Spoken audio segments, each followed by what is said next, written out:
يا ريت تكون استريحت في انك تجحد قلوب الاخوات على بعضها. يا ريت تكون كده حسيت باحساس عظيم ان انت تخلي الاخت تبعد عن اختها وتبقى جاحدة عليها لمجرد ان انت انسان عندك نقص وبتكره نفسك وبتكره كل اللي حواليك وبتكره اللي احسن منك. انت مشكلتك عارف في ايه؟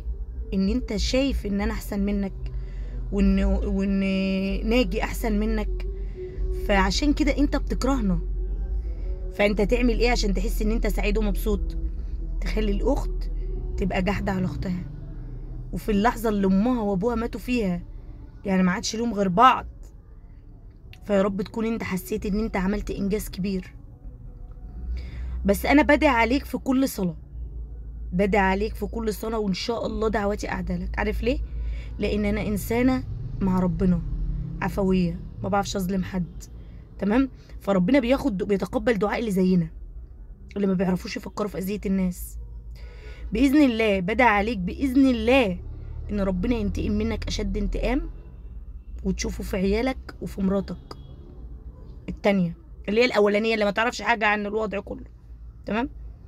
وينتقم منك كده في كل حاجة، في كل خطوة انت بتمشيها، بحق اللي انت عملته فيا. ها؟ وخليت اختي تبقى بالمنظر دوت. منك لله، منك لله، ومن انجاز لانجاز، من انجاز لانجاز.